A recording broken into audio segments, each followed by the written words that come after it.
Ma belle-fille m'a jeté une liste de courses. 40 membres de ma famille arrivent. Mon fils a dit, « Maman, tu dormiras dans le garage. » Ses parents à elle ont la chambre principale. J'ai souri. Parfait. Vous deux, vous pouvez cuisiner, nettoyer, et recevoir. Je pars.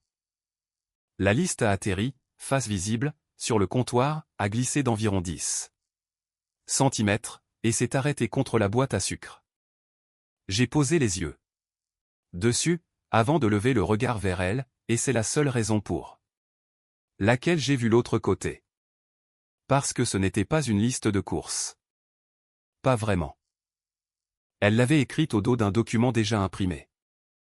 De la façon dont on fait, quand on a besoin d'un bout de papier, et qu'il y en a un juste là. À travers le papier bon marché, je pouvais distinguer un tableau, une grille, et une case avec des noms à l'intérieur. 14 livres d'épaules de porc, 2 plateaux d'œufs, 6 miches de pain, se renseigner pour les rôtissoirs, et en dessous, apparaissant en transparence. Depuis l'autre côté. À l'envers, et de droite à gauche, mais parfaitement lisible, si vous avez passé 31 ans à lire des commandes de cuisine, affichées sur un passe-plat. Un plan de table, table 1, table 2, et tout en bas, dans le coin, dans une case à part, de la même manière qu'on noterait une livraison. R, garage. On ne m'avait encore rien dit. Elle l'avait écrit, avant de me le dire. J'ai retourné le papier sur le comptoir, j'ai posé ma main à plat dessus, et j'ai demandé, combien? 40, a répondu Sonny, environ. C'était mardi. Dès le dimanche après-midi, je me tiendrais dans cette même cuisine, avec 14 personnes autour de moi, en train de dire 11 mots à un homme tout à fait convenable, venu de Rochester, qui n'avait aucune idée de ce qu'on venait de lui révéler. Et tout l'édifice s'effondrerait d'un coup, comme le mur d'un bâtiment qui s'écroule. Je m'appelle Roswitha. Tout le monde m'appelle Rosie depuis 1968, sauf ma mère, qui m'a appelé Roswitha jusqu'à la toute fin, en donnant toujours l'impression que c'était une corvée. J'ai 61 ans. J'ai dirigé les cuisines du collège Fenimore pendant 31 ans. J'ai commencé au service, à 23 ans, et j'ai fini directrice, ce qui signifie que je nourrissais 410 enfants par jour, je m'occupais des commandes, de la paperasse pour l'État, et je connaissais les allergies de chacun de ces enfants, sans même avoir à regarder mes dossiers. Demandez-moi de cuisiner pour 40 personnes, et je vous demanderai simplement. Pour quelle heure? Ce n'est pas de la vantardise. C'est juste un fait me concernant, et c'est un fait sur lequel ma belle-fille comptait. Elle avait bien raison, d'ailleurs. Mon mari, Oral, est mort il y a 8 ans d'un anévrisme, devant l'évier, un jeudi, alors que j'étais dans le jardin. La maison, au 14 Fenimore Road, m'appartient depuis 1994. Oral et moi l'avions achetée pour 89 000 $, avec un prêt de son oncle pour l'apport personnel, et nous avons fini de la payer en 2011. En fait, c'est moi qui ai fini de la payer. Je veux être tout à fait clair là-dessus, car c'est le point de départ de toute cette histoire. Je l'ai payé avec un salaire du district scolaire, un classeur de bons de réduction. Et 26 ans passés sans jamais partir nulle part. Je vais vous parler de cette maison, parce qu'autrement, vous ne comprendriez pas pourquoi l'idée du garage leur semblait amusante, alors qu'elle ne l'était pas du tout pour moi. C'est un plein-pied des années 1950, avec une mauvaise toiture, mais un beau terrain. Quand nous l'avons acheté, en 1994, la cuisine avait un lino de la couleur d'une tache de nicotine, et il y avait un trou dans le plancher de la salle de bain, à travers lequel on pouvait voir le vide sanitaire. Oral travaillait à la papeterie de Fenimore, et moi, j'étais de service au collège, gagnant $1 de plus que le salaire minimum. Nous avions un garçon de 4 ans. Nous l'avons acheté parce que c'était la seule propriété du secteur que nous pouvions nous offrir. Nous avons fait les travaux nous-mêmes, sur une période de 17 ans. Oral. S'occupable des sols pendant ses semaines de congé. J'ai peint chaque mur de cette maison, avec un rouleau et un pinceau de 5 centimètres. Et j'ai refait les moulures 2 fois, parce que je m'y étais mal prise la première fois. En 1997, il a fabriqué les placards intégrés de la chambre du fond, en chêne. Il avait acheté le bois pour pas cher parce qu'il était gondolé, et il l'a stocké bien à plat dans le garage pendant 11 mois, en plaçant des tasseaux, jusqu'à ce qu'il redevienne droit. Ansel avait 11 ans, cet été-là. Il se tenait là, il tenait le niveau à bulle, et Oral répétait sans cesse, dis-moi quand la bulle est bien au milieu. Dis-moi quand elle y est. Et Ansel disait toujours, elle y est. Trop tôt. Simplement parce qu'il avait envie que ce soit le cas. Et Oral répondait alors. Regarde encore, mon grand, et il regardait à nouveau. J'ai cette scène dans la tête, gravée comme une photographie. Je l'ai en tête depuis 28 ans. Nous avons remboursé le prêt hypothécaire en octobre 2011. Oral a pris une photo de la lettre de quittance sur la table de la cuisine, avec un appareil photo jetable, parce qu'il ne faisait pas confiance au téléphone. Elle est dans le tiroir, avec les piles. Il est mort en avril 2017. L'anévrisme l'a emporté en environ 90 secondes. J'étais dehors, en train de planter les tomates, je n'ai absolument rien entendu, et je suis rentré avec de la terre plein les mains. Pendant les 2 premières années qui ont suivi, je ne dormais plus au-delà de 4 heures du matin. Je me levais, et je m'asseyais à la table de la cuisine. Dans le noir. C'est l'habitude de 31 ans passés au rythme des écoliers.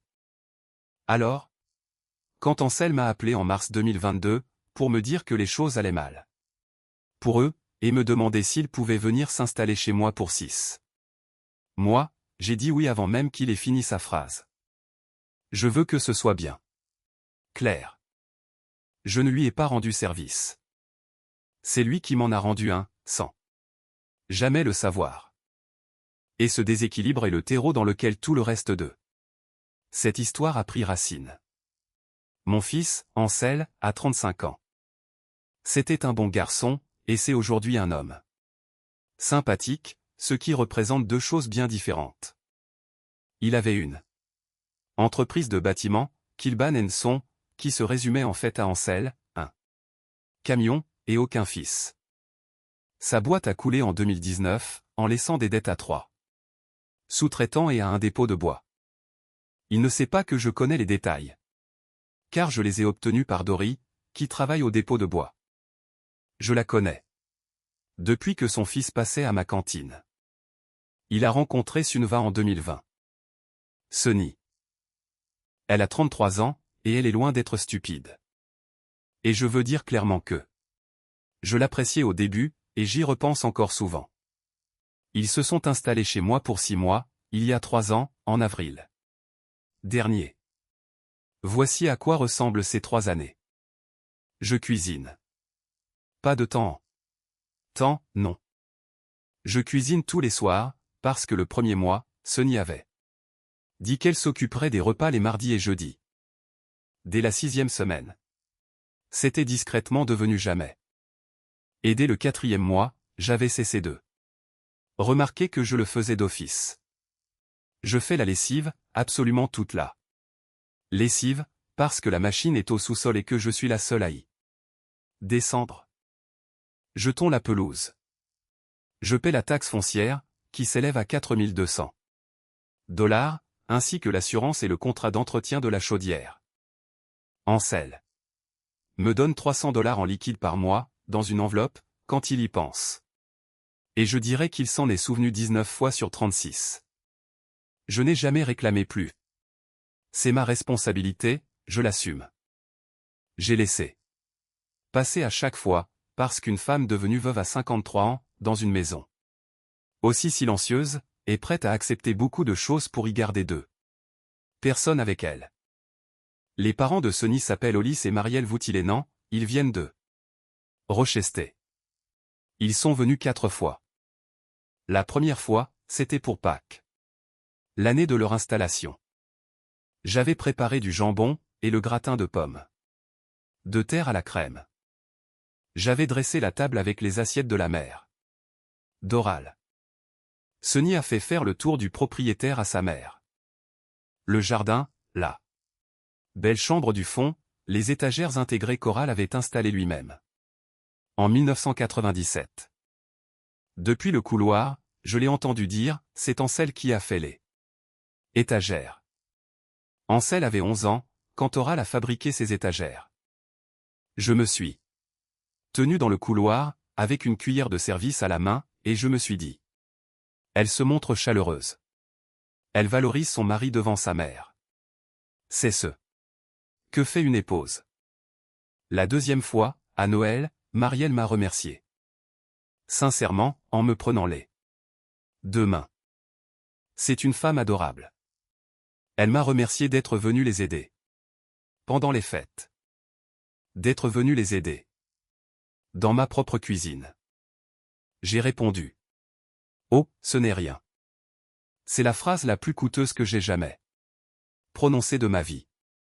La troisième fois fut celle qui aurait dû tout déclencher. Et je vais vous la raconter précisément, parce que je l'ai ressassée au moins 400 fois. C'était un samedi midi, en juin. Nous étions 9 autour d'une table conçue pour 8. J'avais donc apporté le tabouret du piano. J'avais préparé le poulet au paprika.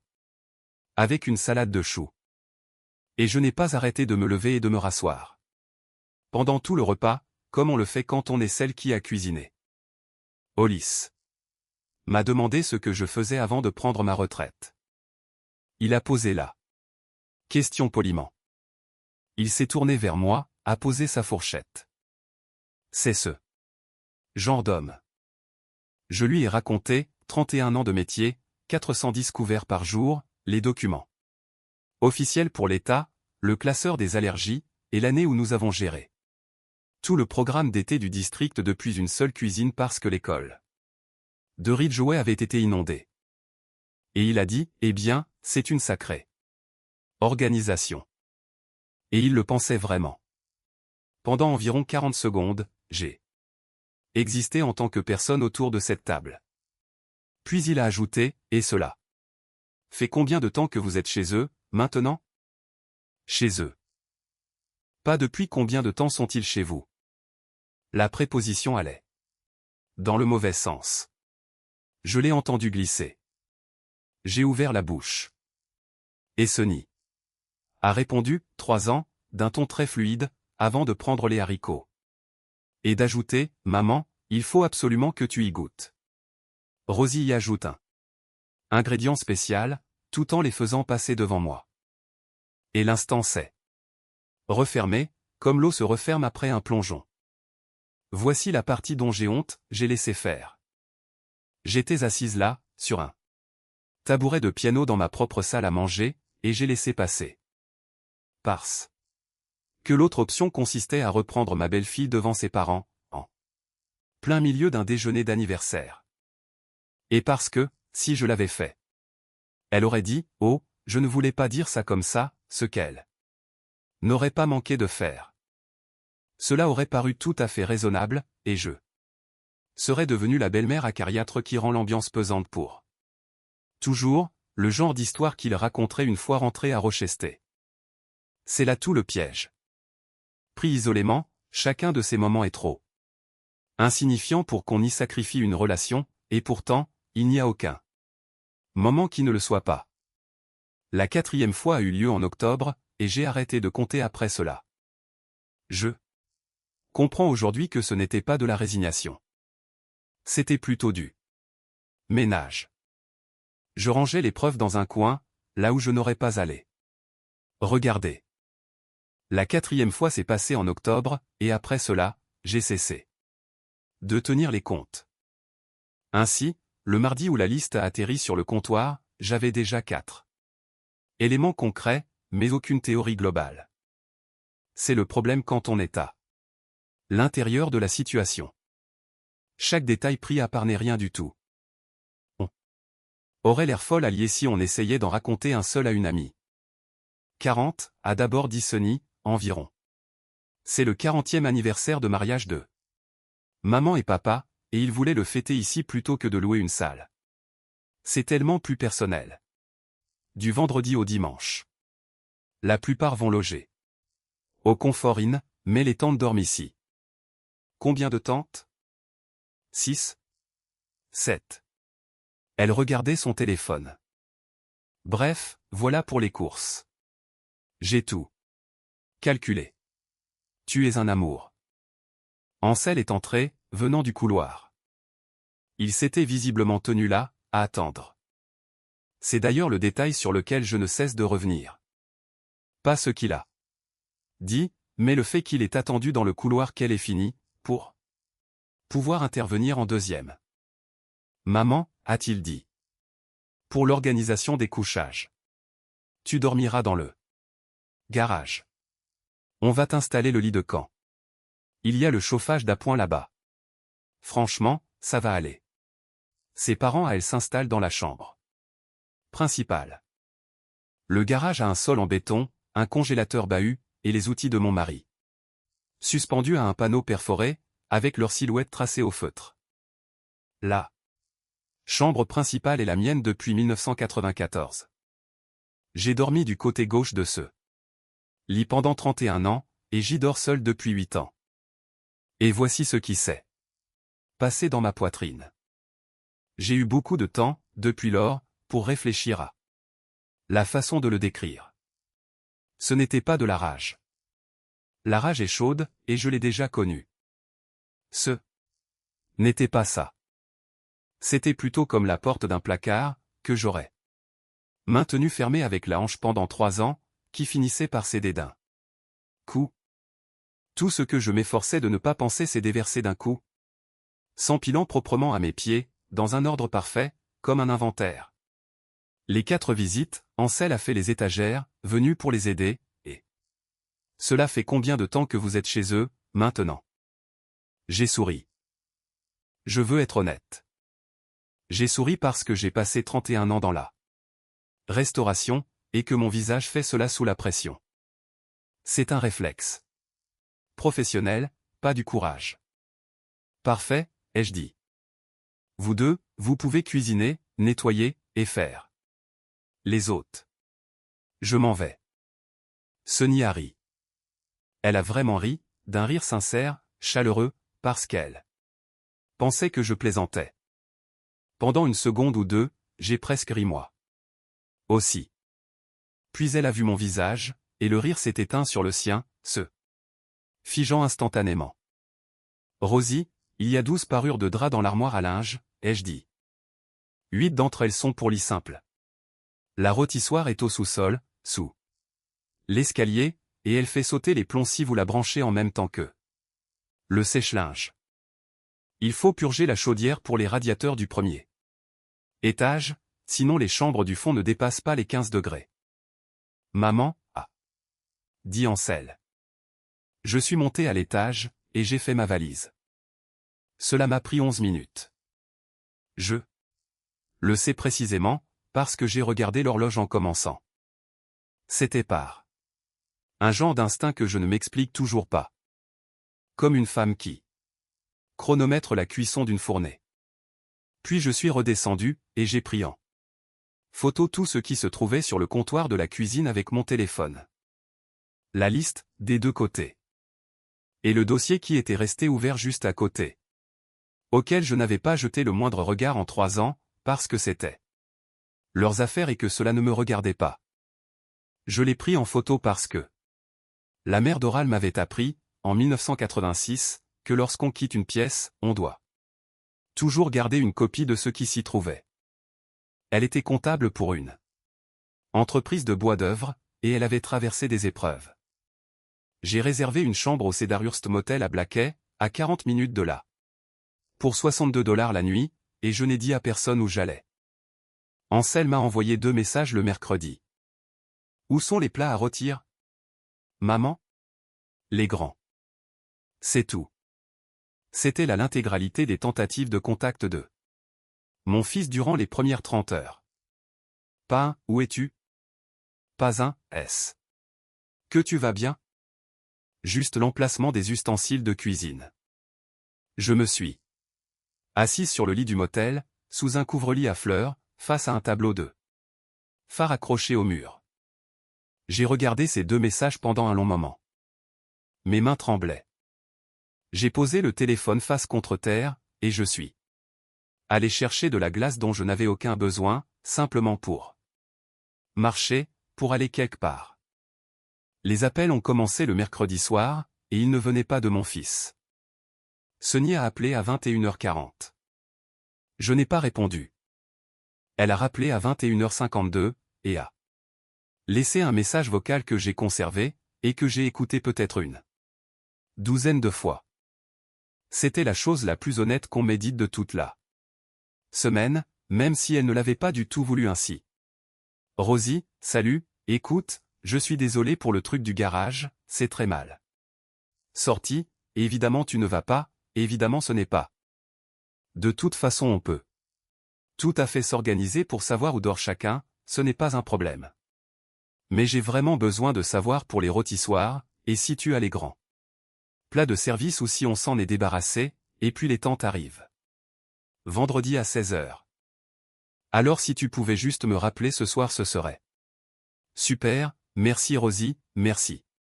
22 secondes d'excuses, 31 secondes de logistique, et pas une seule question pour savoir où je me trouvais. Puis, le jeudi matin, j'ai reçu un appel d'un numéro inconnu, et j'ai décroché. Je pensais que c'était peut-être le prêteur qui me rappelait.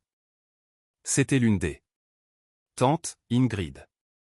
Je ne l'avais rencontrée qu'une seule fois, au mariage, pendant environ 90 secondes. Rosie, c'est Ingrid, la tante de Sonny. Dis-moi, ma chérie, j'ai cru comprendre que tu n'étais pas très bien en point. Mon estomac s'est noué. Je ne suis pas malade, ai-je dit. Oh, eh bien, Sonny a dit. Il y a eu une petite pause, et je l'entendais presque recalculer la situation dans sa tête. Sonny a dit que tu étais parti chez une amie, parce que tu n'étais pas bien. Je suis dans un motel, à Blackey. Oh, a fait Ingrid.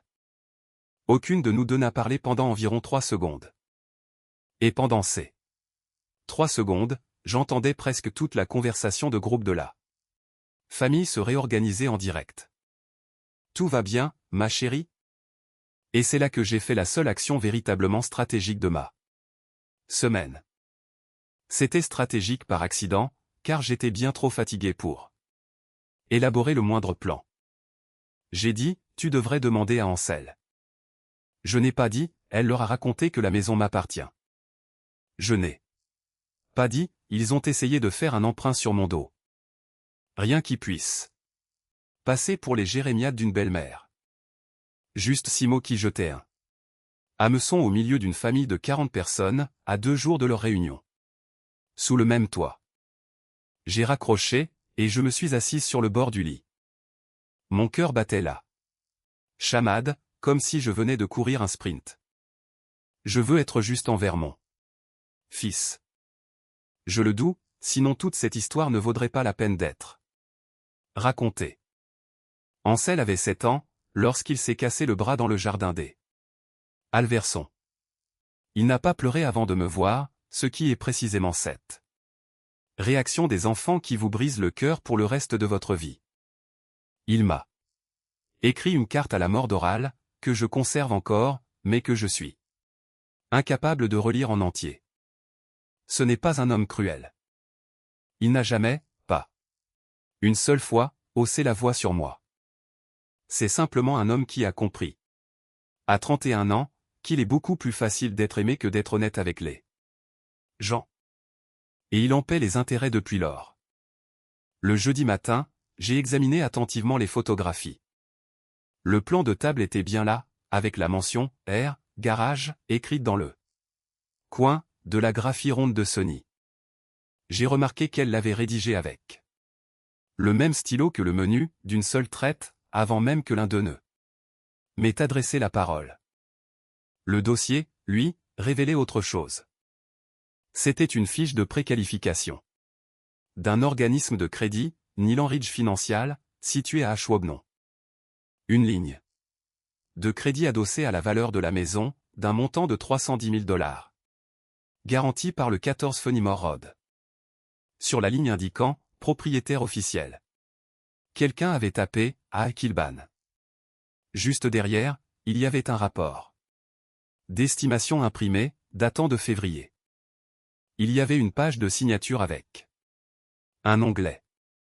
Et sur un post-it, écrit de la main d'Ancel, cette écriture de mon fils que je lui avais apprise à la table de la cuisine avec un crayon de papier. On pouvait lire, Burcham, l'un 9h30, apporter les 2 pièces d'identité. La préqualification avait une date d'expiration. C'était le lundi suivant, le lundi juste après la fête. Assise sur le bord de ce lit de motel à Blackey, dans le Wisconsin, à 8h30 du matin, j'ai soudain compris toute la structure du plan. C'était d'une telle clarté que j'ai laissé échapper tout haut, dans la chambre vide. Un notaire assis à la table de votre cuisine, un lundi matin, ressemble simplement à un homme assis à la table de votre cuisine. Sauf s'il y a 40 membres de votre famille installés dans la maison, des voitures garées tout le long de la route, et des allées et venues constantes depuis le vendredi. Dans ce cas, un homme avec une mallette à 9h30 passe totalement inaperçu. C'est le gars du traiteur, ou le beau-frère de quelqu'un. Personne n'y prête attention. La fête n'était pas une fête. C'était une couverture. C'est ici que je m'y suis mal prise, bien que je ferais exactement la même chose aujourd'hui, et cela m'a coûté 2 jours. Je n'ai pas appelé d'avocat.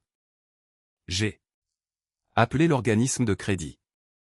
J'ai composé le numéro de Nilan Ridge Financial. À 9h02, le jeudi matin. J'ai demandé à parler à la personne en charge du dossier Kilban. Je suis tombé sur un jeune homme du nom d'Emery, qui avait une voix standardisée de vidéo de service client. J'ai dit, je m'appelle Roswitha Kilban. Je suis propriétaire du 14 Fenimore Road. Je possède cette maison depuis 1994, je l'ai payée en totalité, et je veux savoir pourquoi mon adresse figure sur une demande de prêt qui n'est pas la mienne. Il y a eu un silence d'environ 4 secondes. Madame, je ne peux pas discuter du dossier d'un tiers. Je ne vous demande pas d'en discuter. Je vous signale un fait concernant un bien immobilier, et vous en ferez ce que vous voudrez. Nouveau silence, plus long cette fois. Madame, pouvez-vous patienter un instant? J'ai attendu pendant 11 minutes, pendu au téléphone du motel. Ensuite, une femme a pris la ligne.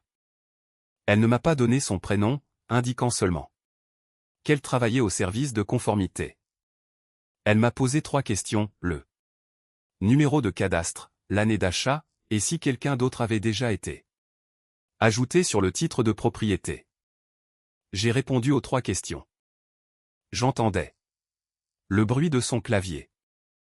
À la fin, elle a dit « Merci. Le dossier est suspendu, dans l'attente de la vérification du titre de propriété. Je vous conseille vivement de contacter un avocat. » Puis, s'écartant du protocole, d'une voix totalement différente, elle a ajouté « Madame, est-ce que votre nom figure sur d'autres documents communs avec ces personnes ?» Assise dans ce motel, devant le tableau de phare accroché au mur, j'ai réalisé que je n'en savais absolument rien. J'ai pris la voiture pour aller au bureau du comté, le vendredi matin, et j'ai demandé l'acte de propriété. Il était parfaitement propre, Roswitha à Kilban. Seul propriétaire. Il n'y a rien de comparable au soulagement que l'on ressent quand un document officiel s'avère exactement conforme à ce que l'on pensait. J'ai payé 2 $ pour en obtenir une copie certifiée conforme. Je me tenais dans le couloir du bâtiment administratif, serrant ce papier contre moi. 2 mains, comme on porterait un bébé. Un homme qui attendait devant le guichet de l'évaluateur m'a demandé si tout allait bien. J'ai répondu, tout va extrêmement bien. J'imagine qu'il a trouvé cela un peu étrange. Ensuite, j'ai conduit jusqu'au dépôt de bois, sur la route 9, et je me suis installé dans le bureau de Dory pendant 1 heure, la porte fermée. Je connais Dori Waskiewicz depuis 1998. Son fils, Émile, a fréquenté ma cantine pendant 3 ans. Il souffrait d'une allergie aux arachides si grave que nous devions isoler son plateau des autres. Elle ne m'a jamais laissé payer un seul café.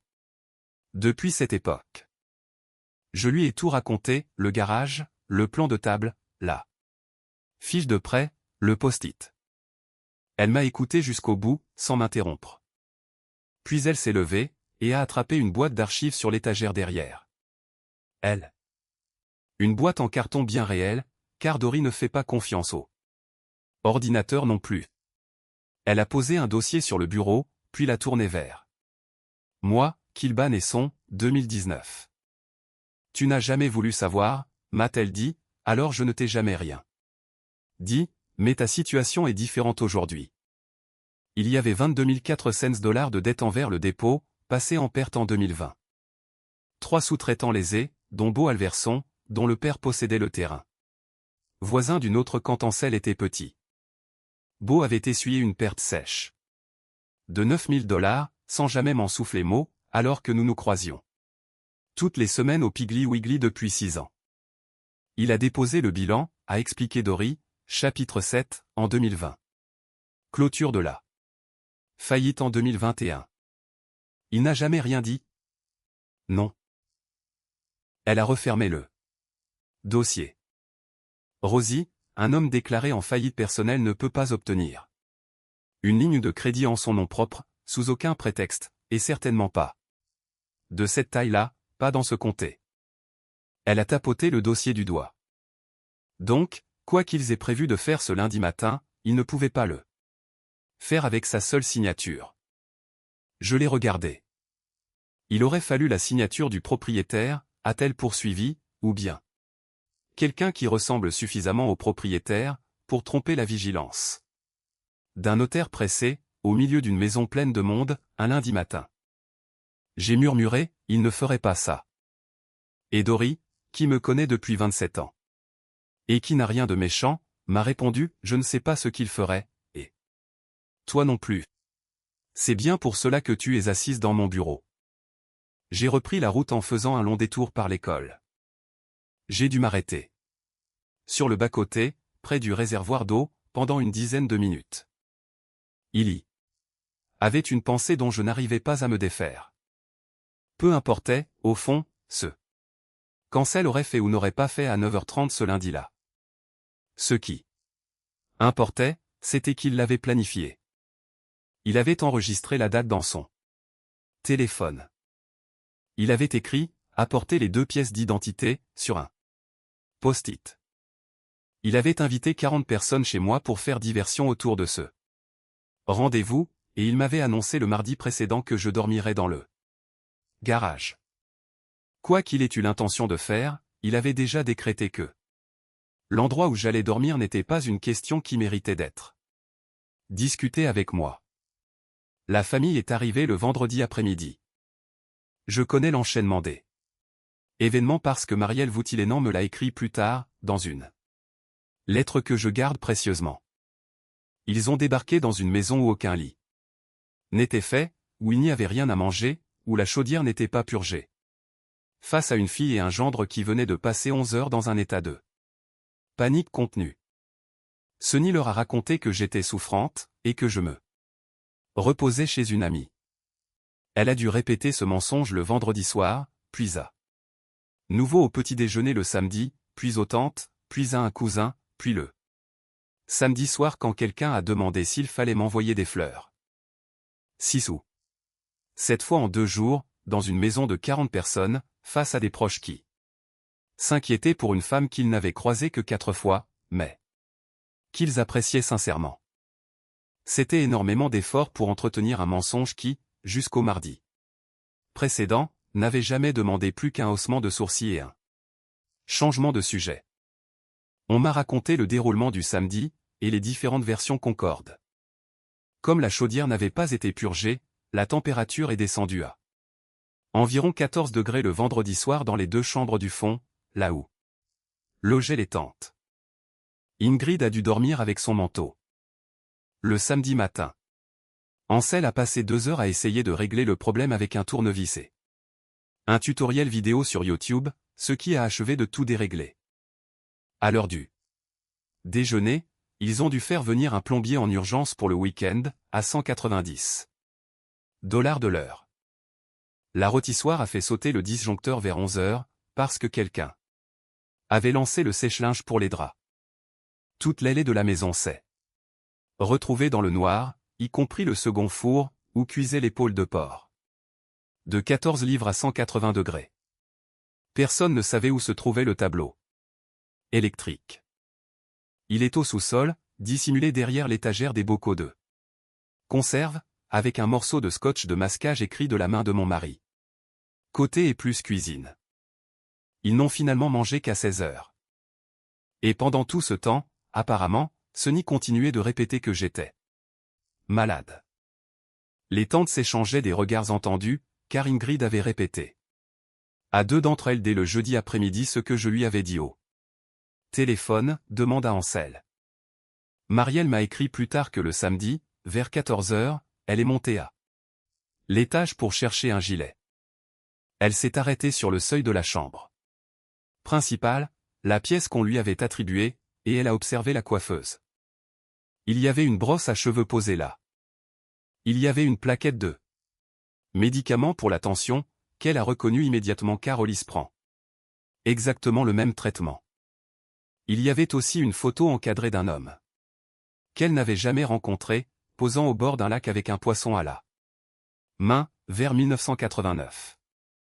Elle a écrit dans sa lettre qu'elle avait compris qu'elle dormait dans la chambre d'une autre femme, et que personne ne lui avait demandé son avis. Elle n'a rien dit le samedi. Elle m'a expliqué qu'elle ne savait pas exactement de quoi elle aurait pu accuser qui que ce soit. C'était précisément la réflexion que je m'étais faite pendant 3 ans, et je me suis senti curieusement moins seul en la lisant. Le samedi soir, je suis passé devant la maison en voiture. Je n'en suis pas fier. Je m'étais persuadé que je devais aller acheter un chargeur de téléphone à la station-service de Fenimore, ce qui était d'ailleurs vrai, mais j'ai fait un détour de 4 pâtés de maison. Il y avait 9 voitures garées dehors. Toutes les fenêtres étaient éclairées. Quelqu'un avait suspendu le long de la clôture les guirlandes lumineuses de terrasse que j'avais achetées en 2016, et il l'avait bien fait. Il y avait du monde sur la pelouse, avec des assiettes en carton. Je suis passé à environ 20 km/h, comme une cambrioleuse qui repère une banque. J'ai aperçu mon fils sur le perron arrière. Il portait sa jolie chemise, une bière à la main, et il riait à gorge déployée, la tête en arrière. Je veux décrire ce sentiment avec exactitude, je n'ai pas eu envie de faire un scandale. Mon premier réflexe, celui qui a surgi avant tout le reste, a été de vouloir frapper à la porte pour les aider. Le porc va être trop sec, les plats de service sont sur l'étagère du haut, est-ce que quelqu'un a pensé aux glaçons? Après 31 ans à nourrir les gens, et 3 ans à m'occuper d'eux. Ces deux-là, mon tout premier élan, en regardant une maison qui avait mis mon nom dans une case tout en bas d'une feuille de papier, était d'aller sauver leur fête. Je suis reparti. J'ignore comment il a réussi à me retrouver. Je lui ai demandé 2 fois depuis. Et il m'a répondu qu'il s'était simplement renseigné au Cedarhurst, parce que c'est le seul motel de Blackey. De toute façon, il n'y a qu'un seul exemplaire de chaque commerce là-bas. Il a 68 ans, c'est un ingénieur en traitement des eaux à la retraite. C'est le genre d'homme qui s'excuse, avant même de savoir s'il a commis une faute. Il s'est présenté sur le seuil de la chambre 11, les mains enfoncées dans les poches de sa veste, s'excusant de me déranger. Il voulait simplement me dire qu'il espérait que je me sentais mieux, et qu'il était désolé qu'ils aient ainsi débarqué en grand nombre, en dérangeant tout le monde. Déranger tout le monde? Ai-je répété. Eh bien, oui, la maison est pleine. Ansel a été formidable. Il n'a pas arrêté une seconde, et nous avons été dans ses pattes pendant 2 jours. Il a eu un petit rire. J'avais dit à Marielle Que nous aurions dû louer une salle, comme des gens raisonnables, mais elle tenait absolument à ce que cela se passe dans une maison de famille. Elle aime énormément cette propriété. Je me tenais sur le pas de la porte de ce motel, face à un homme qui se montrait d'une grande gentillesse avec moi. « Hollis, ai-je demandé, à qui pensez-vous que soit cette maison ?» Il m'a regardé avec un air d'incompréhension totale, dénué de tout artifice, et a répondu, à Ansel, bien sûr. Voilà le véritable tournant. Ce n'était ni la fête, ni le garage, ni l'emprunt. C'était ce moment précis où un homme respectable, sur la coursive extérieure, devant la chambre 11 du Cedarhurst Motel, prononçait le nom de mon fils avec une certitude absolue, parce qu'il n'avait pas la moindre raison de douter, et que cela durait depuis 6 ans. Je ne l'ai pas détrompé.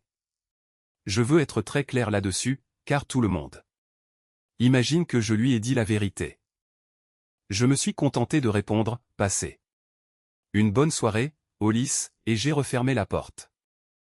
Je me suis alors assise par terre, le dos appuyé contre le lit, et j'ai pleuré pendant une vingtaine de minutes.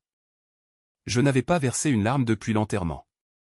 Parce que, jusqu'à cette rencontre sur la coursive, je m'étais toujours persuadé que tout était de la faute de Sonny. 3 années d'accumulation de détails insignifiants, que j'avais, sans même m'en rendre compte, mis sur le compte de ma belle-fille. C'est plus facile ainsi. Tellement plus facile. Pourtant, Hollis Voutilénan n'avait pas été trompé par sa fille en l'espace d'un seul week-end. Il portait cette croyance en lui depuis 6 ans, de façon tout à fait naturelle, comme on intègre une vérité établie. Et une telle certitude ne s'installe pas simplement à la suite d'une phrase glissée un jour dans un couloir par une femme. Elle est nourrie, entretenue régulièrement, par quelqu'un qui assiste à chaque visite et ne rétablit jamais la vérité. Je n'ai pas fermé l'œil de la nuit, le samedi soir. Je suis resté allongé sur ce couvre-lit à fleurs, en chaussettes, tout habillé. J'ai refait le film de ces 3 années, dans l'ordre chronologique, et cette fois-ci, je me suis autorisé à faire les comptes. Les mardis et jeudis où elle devait faire à manger, environ 300 repas préparés par mes soins, alors qu'on m'avait assuré que je n'aurais pas à m'en charger. Les $300 mensuels, 19 enveloppes reçues sur un total de 36, soit $5 700 perçus en 3 ans, alors que la maison me coûte un peu plus de $9 000 par an, sans même compter le moindre ingrédient à mettre dans le four. 4 visites de la belle famille. Une rectification que je n'avais pas osé faire, lors de ce fameux déjeuner de juin, au-dessus d'un plat de haricots. Et voici le chiffre qui m'a terrassé, vers 3 heures du matin, dans la chambre 11, 6 ans. Il avait dit qu'ils étaient ensemble depuis 6 ans. Cela signifiait que Sonny présentait une version déformée de la vie de mon fils à sa propre famille depuis 3 ans déjà avant de venir s'installer chez moi, bien avant qu'il ne soit question de cette maison. Avant même qu'elle n'ait la moindre raison de se sentir embarrassée, hormis le fait d'avoir épousé un homme dont l'entreprise venait de faire faillite. Ce n'est pas la maison qui a créé le mensonge. La maison a simplement rendu le mensonge indispensable à leur survie sociale. Je me suis levé à 4h10 du matin, par pure habitude de mes 31 ans de carrière. Je me suis assise sur la chaise en plastique du motel, près de la fenêtre, le rideau tiré. J'ai regardé les lumières du parking s'éteindre les unes après les autres, à mesure que le jour se levait. J'ai pensé à Oral, et à ces planches de chêne entreposées dans le garage pendant 11 mois. Il répétait souvent qu'on ne peut pas redresser une planche voilée uniquement en la serrant avec des serre-joints. On peut forcer le serrage, et le bois aura l'air droit tant que les outils seront en place.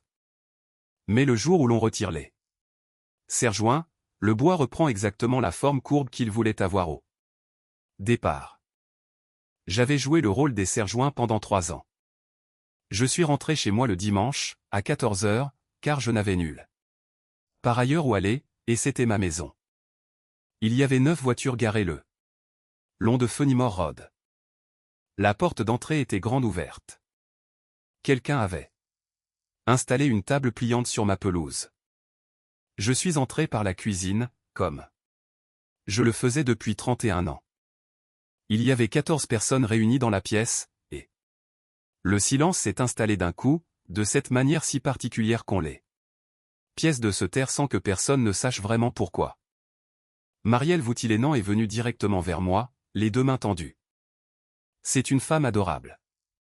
Je tiens à le répéter, car ce qui s'est passé ensuite ne la visait pas personnellement. Elle ne méritait absolument pas de se trouver au milieu de tout cela. Rosie. Oh, tu as l'air en pleine forme. Tu vas bien? Nous sommes tellement inquiétés. Elle m'a pris les mains. Et puis écoute, merci. Vraiment. Merci de nous avoir permis d'utiliser la maison d'Ancel pour ce week-end. Nous nous sommes complètement installés chez lui. J'en suis presque gêné. La cuisine était devenue d'un calme de plomb. Ancel se tenait près de l'évier. Je le voyais du coin de l'œil, mais je ne l'ai pas regardé. C'est ma maison, Marielle, ai-je dit. Je l'ai dit d'un ton tout à fait neutre, de la même manière qu'on donnerait l'heure à un passant. Je l'ai achetée en 1994, avec mon mari. Nous avons fini de la payer en 2011, grâce à mon salaire de l'école publique. Elle est uniquement à mon nom depuis 8 ans, et elle n'a jamais appartenu à quelqu'un d'autre. Ancel et Sonny vivent ici depuis 3 ans, et ils me versent $300 par mois quand ils s'en souviennent. Personne n'a dit mot. Dans le silence, on a seulement entendu le bruit des glaçons remués au fond d'un verre. Vous vous êtes toujours montré d'une grande gentillesse envers moi à chacune de vos visites, ai-je ajouté. Je tiens à ce que vous sachiez que je l'ai remarqué. Et Marielle Voutilénan, 66 ans, vêtue de son plus beau chemisier, au beau milieu de sa propre fête de 40 ans de mariage, s'est retournée lentement pour regarder sa fille. Son visage a pris une expression de détresse que je ne souhaiterais à personne. Je n'ai pas haussé le ton une seule fois. J'ai vérifié par la suite auprès de ma voisine, Junia, qui se trouvait sur sa terrasse avec la fenêtre ouverte. Elle m'a assuré qu'elle n'avait absolument rien entendu, ce dont je me suis réjoui. Car les choses auraient pris une toute autre tournure si j'avais crié. Sonny a murmuré, « Rosie, s'il te plaît, est-ce qu'on peut ?» Et elle s'est interrompue d'elle-même, parce qu'il n'existait aucune suite possible à cette phrase qui aurait pu lui venir en aide. Ancel, lui, a prononcé les seuls mots qu'il ait dit dans cette cuisine. Il a soupiré, « Maman, s'il te plaît, arrête. » C'était la même supplique qu'il répétait depuis 35 ans. La même formule qu'il utilisait à 9 ans pour obtenir son vélo, à 17 ans pour avoir la voiture, et à 32 ans pour s'installer chez moi. Pendant 6 mois. Le dossier de l'organisme de crédit est morné ce lundi-là. Personne ne s'est présenté à 9h30. Je le sais parce que j'étais debout dès 7h. Je me suis assise dans le salon de devant, avec le chien Ophi, et j'ai surveillé la rue. Jusqu'à 10h. De toute ma vie, je n'avais jamais éprouvé une telle joie. Voir que rien ne se passait. Je leur ai donné jusqu'à la fin du mois pour partir. Je l'ai fait par écrit, de manière formelle, sur papier, car la fille de Dory est assistante juridique à Green Bay. Elle m'avait expliqué la marche à suivre exacte. J'ai remis la lettre en main propre à Ancel le mardi suivant. Il l'a lu debout dans le couloir. Avant de me demander, « C'est sérieux ?» J'ai répondu, « Oui. » Ils avaient quitté les lieux le 29. J'ai fait venir un serrurier à la maison le 31 du mois. C'était un jeune homme du nom d'Osgood. Il a changé les serrures de la porte d'entrée, de la porte arrière, et de la porte latérale du garage en l'espace de 90 minutes. Il m'a facturé $240, tout en me parlant des matchs de hockey de ses enfants. Pendant toute la durée de son intervention. J'ai apprécié cette distraction bien plus qu'il ne pourra jamais l'imaginer. Les Voutillénans ont réglé eux-mêmes le solde restant dû au traiteur, qui s'élevait à 1100 $. Ce n'était pas à eux de payer cette somme. Je ne leur avais rien demandé, et je n'ai pas pu les rembourser, Carolis m'a dit au téléphone, Rosie, s'il te plaît, laisse-moi faire cela pour toi. Et j'ai accepté. Marielle m'a écrit une lettre de 4 pages, 3 semaines plus tard. La majeure partie de son contenu est d'ordre privé, mais je vous citerai tous deux. Même une phrase, car j'y repense souvent en faisant les lits, j'ai repassé en boucle nos 4 visites dans ma tête. Et je n'arrive pas à trouver un seul moment où l'un d'eux a dit une vérité qui lui aurait coûté quoi que ce soit. Sonny m'a écrit au printemps dernier, un après les événements. C'était une lettre convenable, qui s'apparentait presque à des excuses. Elle y expliquait beaucoup de choses sur son propre père, sur la honte sociale, et sur le fait d'avoir fait un mariage considéré comme inférieur au sein d'une famille qui compte les points. Je l'ai lu 3 fois. Je n'y ai pas encore répondu, mais il se peut que je le fasse un jour.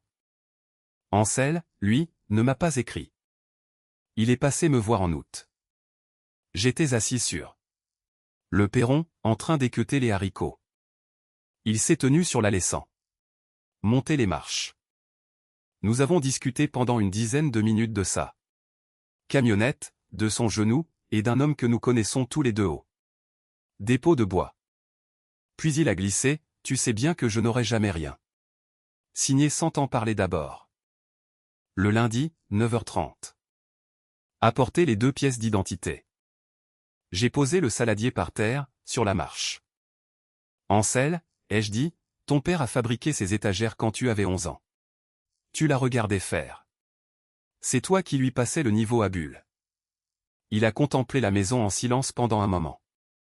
Je sais, a-t-il répondu. Alors, c'est par ce détail-là que je commencerai. Si j'étais toi, ai-je conclu, avant de reprendre mon saladier de haricots.